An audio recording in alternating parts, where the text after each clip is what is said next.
All righty, Mr. Scarfo, thank you so much for taking the time to talk with me today and joining me. Let's start off with some of the basics. Tell us, for those of us that only see you in the school board meetings and maybe haven't got a chance to meet you, tell us a little bit about yourself and what made you decide to run for re-election for the school board. Well, thank you, Mr. Silva, for doing this and taking the time, and thank all of you who will watch this and engaging in the school board election because these are very important elections because they impact our students, our kids, our community. The reason I'm running, I think I continue to bring to the board my leadership skills that I have shown over the years and will continue to uh, pursue for the district, my fiscal oversight, given my financial background, my business background, things I've already done for the district that have resulted in positive things in terms of our fiscal responsibility, and also to my visibility. I think this is really key. Um, as I've said at the forums, you don't just see me around campaign time. As staff will tell you, as community members will tell you, I am everywhere where our students are, being at campus events, district events, community events, and people appreciate that I am visible and they can see me, and that I seek out their feedback because I think it's very important that we hear what our constituents say. Because I know as a board member, at least for me, I know who I work for. I work for the constituents. I don't work for the administration. I don't work for the superintendent. I don't work for the district per se.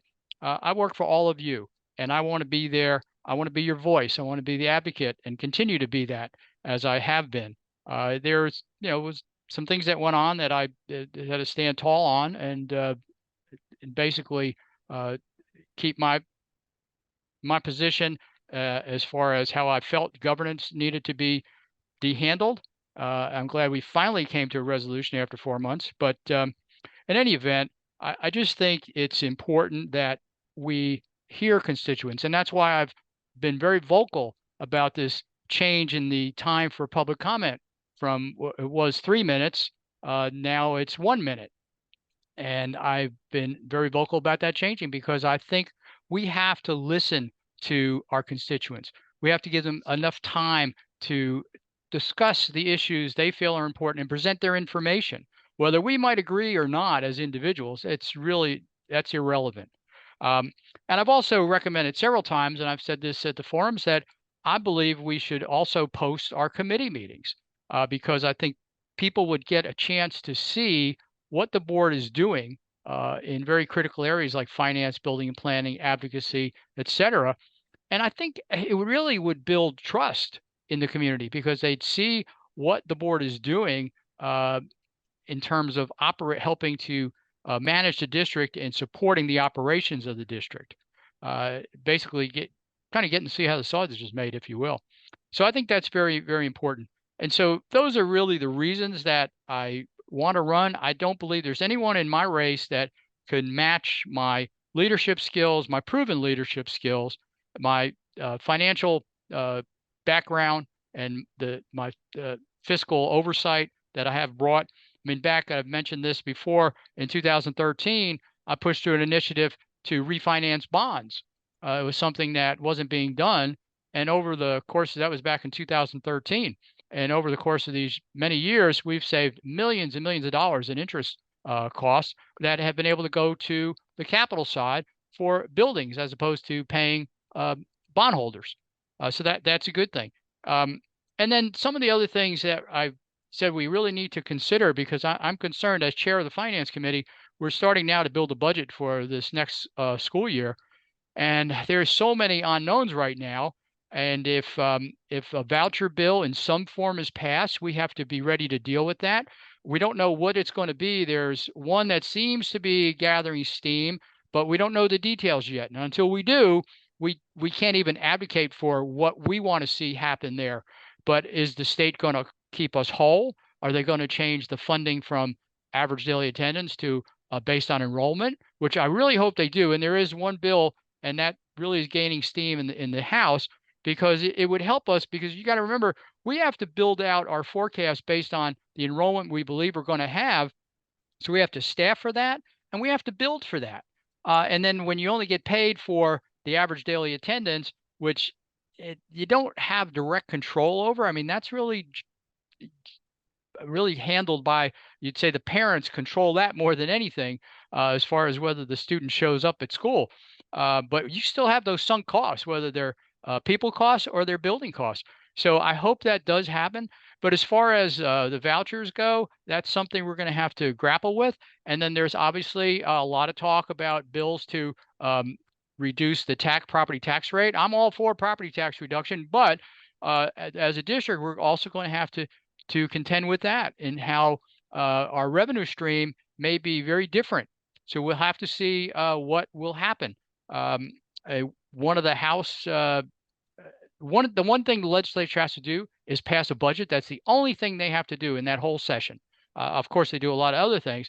And the House now is talking about having a floor amendment to their budget bill that says you cannot spend taxpayer money in any way, shape, or form on vouchers, savings accounts, whatever the case may be. So I think there's going to be a battle royale in the House, in the legislature, in the next over the next month or so, because there's a big push on both sides. So we'll have to see how it plays out, and when we actually get to see, because as you say, the devil's in the details. We really don't know yet what's going to be that bill that's going to be presented, that's going to come out of committee on either side, as far as some of these items go, with vouchers, with property tax relief. And I'm just concerned because it's going to have a big impact on revenue for the district, and we're going to have to deal with that, however that might be. So I know that's a long-winded way of answering your question why I'm running, but I believe I'm the candidate in position 2 who brings the skill set to the table that really can continue to help us move ahead, especially in very uncertain times. Well, thank you for that. I appreciate it. I want to dive into some of the things you mentioned in that. So one of the things you mentioned public commenting, time limits.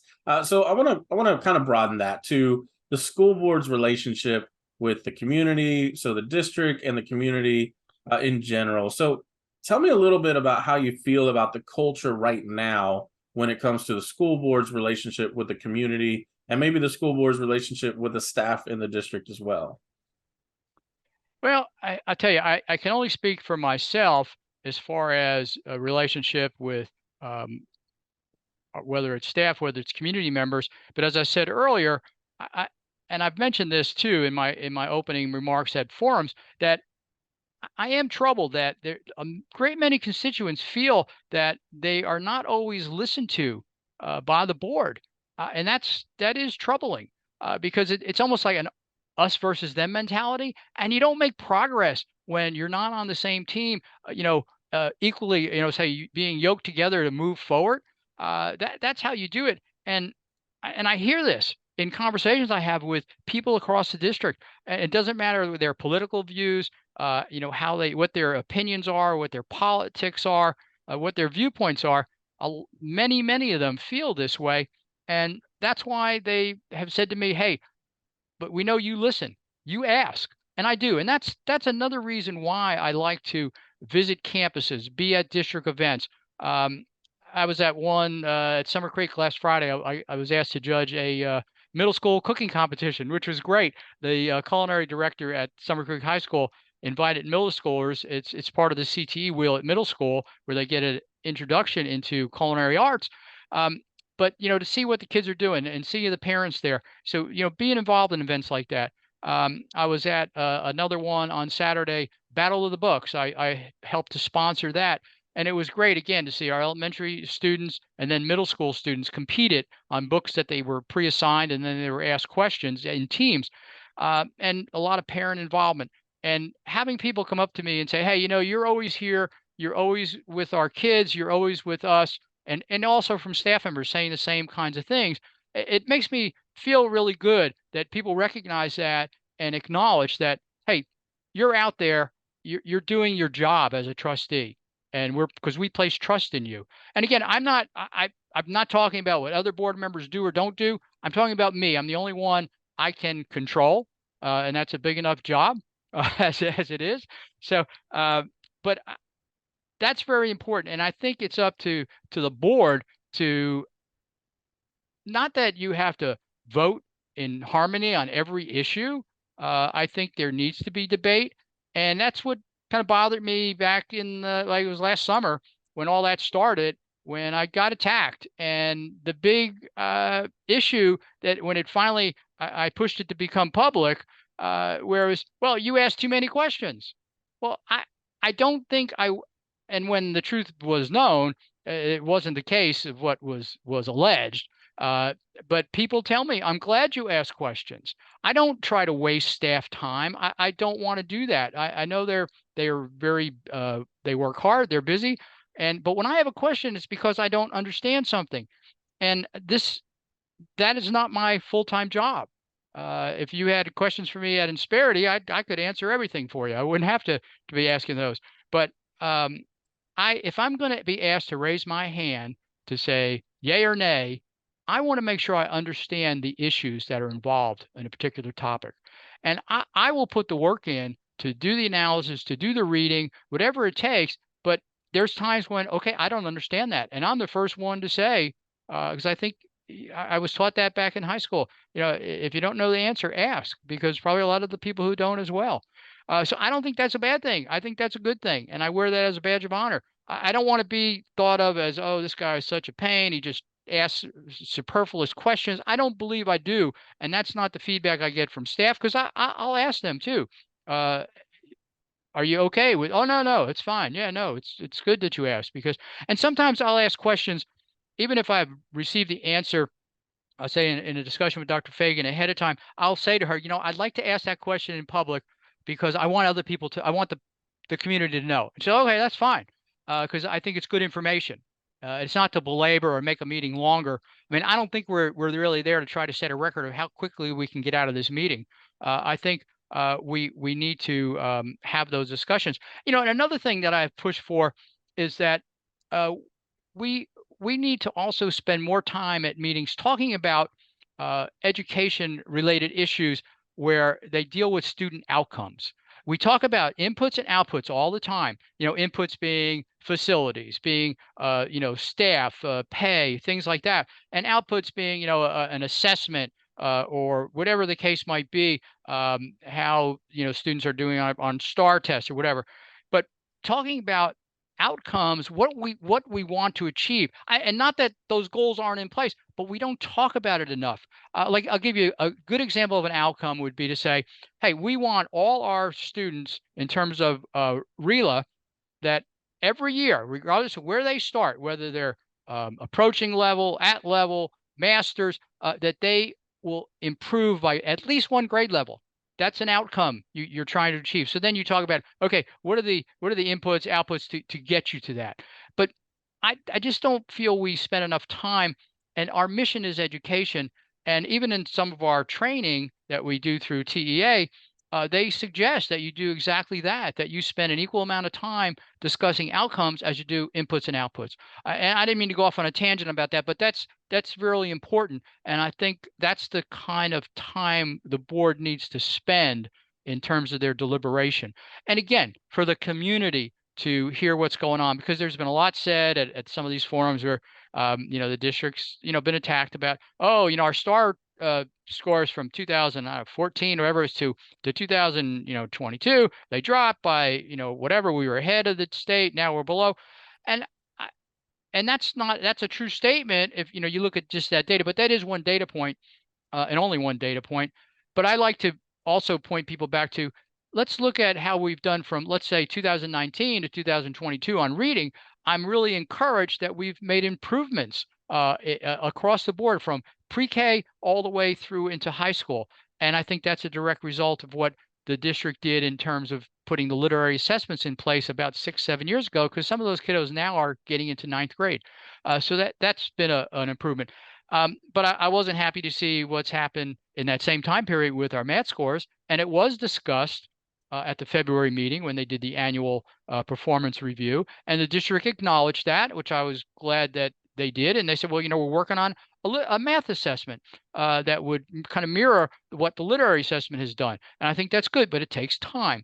But I also tried to point people to, some of the other things that were going on as far as improvements. You look at our PSAT scores, how many students are taking them, and you look at our ACT and SAT scores and how they've improved over the years, especially versus the state. Like if you look at how we did last year, we were really head and shoulders above the state and regional averages. So that's a good thing.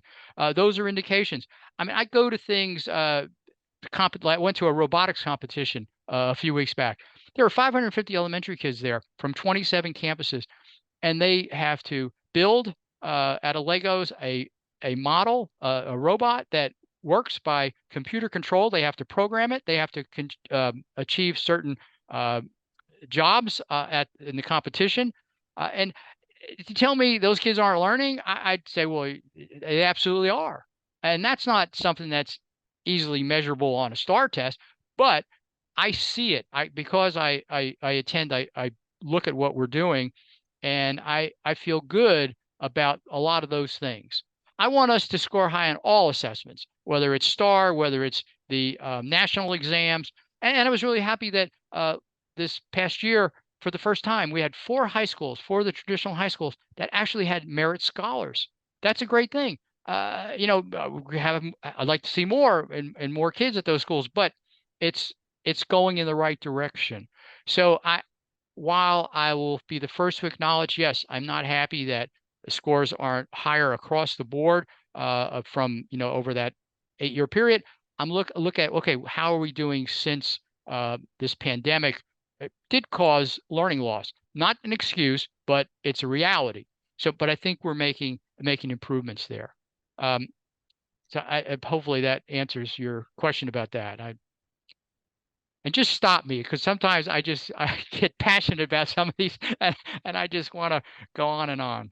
That's okay. All right. Well, thank you for that. Let's pivot a little bit to a different topic. One that's on the mind of a lot of parents right now, which is the safety of our students while they're at school, and obviously that includes external threats, right? Things that we've heard in the news as recently Yep. as last week. That includes internal issues like bullying and fights. So I'd love for you, and I know that you can't talk about everything, of course, but I'd love to know what you're proud of as far as what Humble ISD has done when it comes to safety, and is there any improvements to be made in your mind? Well, yeah, Oscar, I look at what we're doing, and let's put it this way: safety is our number one priority, because without students and staff and parents feeling that their students, while they're in our care, are safe, learning really it doesn't happen. So that has to be the first goal. But I think each year we're adding strategies, protocols. We are really on the cutting edge, at least from what we see and what other districts will take from us to use in their districts. We're at the really. I said it the other night, and I really meant it. We're on the the point of that spear, because we're leading the way, I think, in a lot of ways. I mean, 100% guarantee of protection, impossible unless we want to turn our campuses into fortresses. I don't think anybody wants that. Somebody asked me, well, what about metal detectors? Well, you've been to an airport, and you know what going through those detectors, the kind of time it takes. You could imagine at a high school, elementary, it would almost not be doable to go through a process like that. But now we have at the elementary schools, as well as all the schools, as far as access control, as they call it. We've really have gone leaps and bounds to make sure that buildings are secure, that there's one way in, unless you have a badge to allow you into a doorway. Um, but the doors are checked. There's sweeps done at all levels of campuses each day.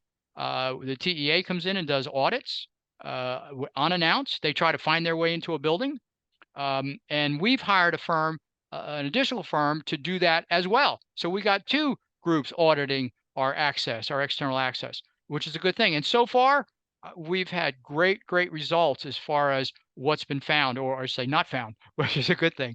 But again, you try to do those things. You try to create a moat around those buildings. And again, at high schools, middle schools, we have our law enforcement officers on those campuses, armed, trained, very deeply trained officers. Now, I wish we could have one at elementaries. Right now, it's not feasible in terms of not just the funding, but finding the officers. And as you know, because I know you pay close attention to what we do, last fall we raised the salary levels for our officers, because we're trying to retain and attract people to our law enforcement offices. And we compete with the county, with the constables, the sheriffs, the cities, Humble and Houston, state police, for our folks. They come with us, they're trained, and then they get an offer dangled in front of them where, quite frankly, the pension benefits are better, pay is a little better. So we're really fighting hard to try to compete with those entities. It's difficult, but we're pushing forward, and hopefully we can do that. There's one bill in the House now that I understand would mandate that you have an officer at elementary. So I hope that's great, but is it going to be funded? And then how do we attract those folks? Now, there's been some talk about some programs that are out there, like the Texas Guardian program, Marshall program. Those are things we can certainly look into. Another, is it possible for the elementary schools that we hire off-duty officers from these other agencies that could be there during the day while school's in session? I don't know how feasible that is. Again, though, I don't want to say that, oh, for lack of money, we're not going to protect kids, and please don't take it that way. But let's face it, we have limited resources, so we'll have to, if we're going to do that, then something else isn't going to happen unless we can get some additional funding through the state to help us do that. And that's why I hope in this bill that they will actually say, yeah, let's provide some funding for this as well, since we want everybody to do this. And but those things we're doing, like for instance, back, I think it was SB 11 last session, they wanted every district to have a district level threat assessment team. Well, we went a step farther. We have one on every campus, and these folks who are part of that assessment team go through a lot of training, and up to date on things. We use top of the line technology, things like iHelp, where we try to get, and it really helps a lot. It's using the name, and as it says, where students will self-report things of what they're hearing, and it's helped us to be able to intervene quickly when something's may be happening. And this whole idea of, see something, say something, it's really caught on with our kiddos, and that's a great thing. I mean, we have Crisis Go. That's another connection for staff to know where kids are at in the case of an emergency. Um, we have ongoing drills, trainings, all those things. And we also do trainings with our first responders, so they're familiar with our campuses. So if they ever have to show up to help, it's not like, oh, we have no idea where anything is. I mean, even to the point of numbering driveways. I mean, those are good things. We talked about the campus audits. There's just many things that are going on. And that, as you said, I mean, there's certain things I can't share everything, but let me put it this way: I have 4 grandkids that are in elementary campuses.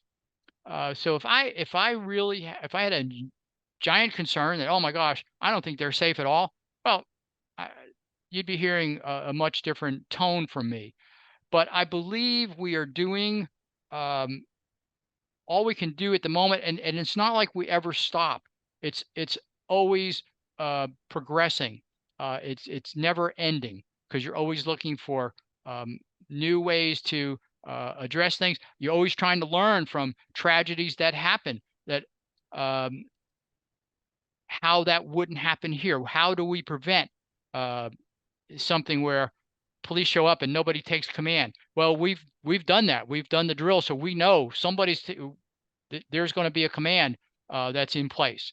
We're not going to have people sitting around for an hour deciding, well, who should go in. Um, anyway, and that kind of takes us. You asked this question, if you don't mind. I know we're kind of running out of time here, but you asked about other things with the bullying and all those things, because it kind of goes along with safety.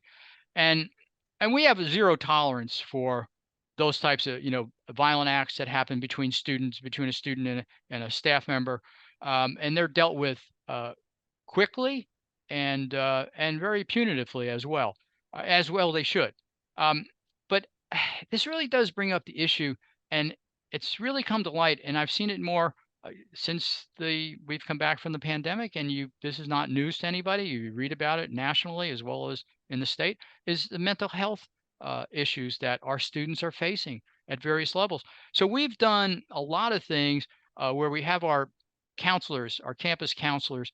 We've removed some of their responsibilities with handling the 504 programs. We've actually hired 504 counselors. So it's taken that off their plates, and they could spend more time with personalized counseling with our students. So they are talking to our kiddos on these campuses at least once a semester. And it's not just helping them schedule their classes. It's talking about career paths, talking about issues in their lives. And when they feel that, wow, I think I need to get this student some additional another level of counseling. We have personalized. I'm sorry. We have our at-risk counselors at all the campuses, and then there's a whole nother level where we have our wellness counselors. There's one at each level, and they will then be accelerated or brought to one of those folks if, in fact, the campus at-risk counselors feel it's beyond their level of expertise. And we have a pilot program that we proposed to the legislature. We're trying to advocate for, where there'd be yet another level where you'd bring in outside resources. But again, talk about funding. Unless the state's willing to allow us to try this pilot program and fund it, it's not going to happen because we don't have the funds to do that. But this would be going on the outside to get licensed professionals who could take care of our most at-risk students. And Oscar, I got to tell you, it really worries me because it really just permeates to everything. Student learning, the violence in schools, self-harm, um, all of those things. So if we could address as we identify individual students who need the help and in their families, then we could really make a big stride forward in that whole area, and it just will pay dividends down the road. So I'm hoping that we can continue what we do and that we can get to another level of service with this legislation that's there. But we'll see. All we can do is try. We're kind of getting to the end of our time, and I appreciate how gracious you've been. So, first of all, is there any topics that you want to discuss that I didn't bring up? And if not, any closing remarks you have for us? Okay, well, thanks. Just one thing, and I'll hurry through it, but it's very important, and it has to do with teacher attracting and retaining staff, particularly our teachers. And we're doing a lot of great things in the district as far as with our pay. We've moved, and Mr. Sitton even made mention at our last budget meeting. He said, "Hey, Mr. Scarfo really started pushing this ball forward years ago, and we went from dead last to now. I think we ended up this past year probably somewhere between third, fourth place, which is great over the years. And we want to stay that, and we want to continue to move because we want to pay our teachers, our staff, the best that in the area, so that we attract them. But there's some other innovative programs. The student teacher program, where we're actually paying them $60 a day for the one semester where they student teach, gives us a chance to really get to know them, and they're more liable to come to our district for student teaching because there is that little carrot there. So it's a great thing. And then the Grow Your Own program, where paras can, people who have college degrees can go from a para to a teacher, and we pay $1,500 towards their alternative certification. And the apprentice teacher program, same type of thing, where somebody will work on getting their alternative teacher certificate. And once they do it, they come in at the step one. And then there's also the pilot program we used last year, the teacher incentive allotment, a state-funded program that we did at, I believe it was 15 campuses, all the Title I and Title eligible campuses. That was our pilot. And teachers, depending on reaching the preset goals, can earn anywhere from $3,000 to $20,000 for the year on top of their salary. So those are all great things. But I have to tell you, and I'm hoping there'll be some things coming out of the legislature that may help in this area, but I'm very concerned about the teacher pipeline. How are we incenting young people who are going to college to pursue a degree in education as opposed to wanting to go into the private sector in some capacity, whether it be the sciences, business, finance, whatever, health, all those things? How do we get them to want to be a K through 12 teacher? Because I'll tell you what, competing with the private sector is very difficult. The private sector pays better benefits, probably in a lot of ways, a lot less stress. And so that's why even things like our calendar, which really was a competitive advantage in the past, but now other districts in the area and across the state are kind of taking that too. So that's kind of going away. But that's also an attraction. I know people say, well, what about a 4-day work week? That just I don't it'd be a non-starter for us, a district our size. But anyway, that it's something that could be looked at, but I don't think that's the ticket.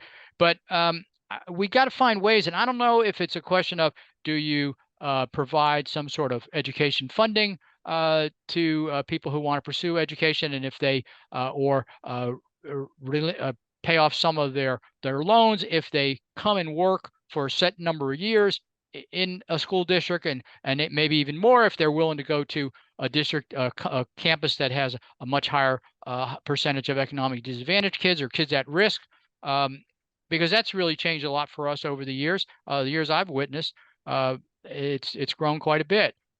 From I think it was 38% 6 years ago. I think it's over close to 50% now. So those are things that talk about things that keep you up at night. That's one of them, because I want my grandkids to have the same high quality teachers and to have people that coming into the profession that our adult kids had, because they got great educations in Humble ISD. They all went here. And they're all productive citizens. I'm very happy they got off the payroll a long time ago. So that makes me happy. But that worries me. And we have to find some creative solutions to attract young folks into the profession. So I'll leave it at that. But that to me is very important, because it obviously just comes across the entire education spectrum.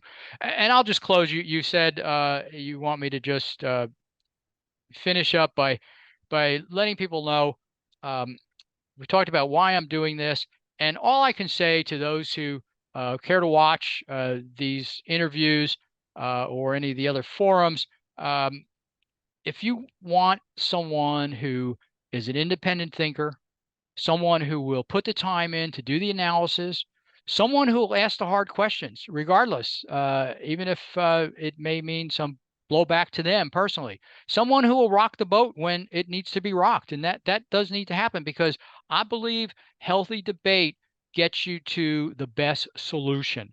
And it's not just a question of, oh, let's just go along because we're on the same team and, all that.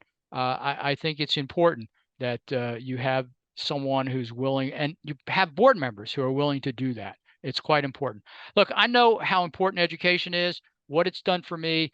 I came from what would be considered economically disadvantaged family. At the time they didn't call it that way back then, but we were. But education helped me. I was able to go on to college, go on to graduate school, and it helped me to achieve some level of success. To move into the field I have been in, and again too. A 4-year college is not the only path. And that's why I'm glad to see that over these last few years, we've started to show students that there's many ways to achieve success in their lives, in their careers. There's many things they could pursue. and it's what you have a passion for. Because if you love what you do, as the saying goes, you'll never work a day in your life because you're having fun, and you can earn a good living and take care of yourself and your family. So if that's the kind of board member that you want to continue to see serve on this board, then I ask for you to get in touch with me. You can go to robertscarfo.com if you'd like to help, or you can send me an email through the website. You can call me. My mobile is 281-630-2554. Leave a message if I aren't able to answer it when you call. But I am happy to talk to you. If you'd like me to come and talk to a group, organization you belong to, let me know. I'm happy to do it. This is going to be a busy 4.5 weeks, but I will make the effort to try to find some time, because I love nothing more. Forums are great, and that's okay, but these kind of what you're doing here, Oscar, to me is much better, because it's a much deeper connection with people. They can spend as much or as little time as they want. If they like what they hear, like I said, get in touch with me. I'd be happy to come and talk with you further. If I've convinced you but you've seen me do on the board already, and you say, hey, I'm a supporter, hey, please get in touch. I love to have you on board as we go through these last couple of weeks. Anybody wants a yard sign, let me know. My wife Jamie's happy to drive one over to you. She's been delivering dozens and dozens and dozens of them over these last couple of weeks. But seriously, I just want to thank everybody for the privilege and honor, whether I get reelected or not, the privilege and honor I've had being able to serve on the board these years. Um, it's just been quite a great thing for me and for my family. Um, and I certainly would love to be there and do another term as your board member. So I would hope you would look to me and say, yes, let's keep this individual on the board. So thank you guys very much. And Oscar, thank you so much for taking the time to do this. I know you got a lot of little ones at home and your family, but you see how important these things are and how important it is to them. Well, thank you. Thank you for your time, and thank you for sharing all of this. I will definitely put the links to the website and all of that you mentioned. But other than that, thank you again for your time, Robert. I appreciate it. My pleasure. Take care.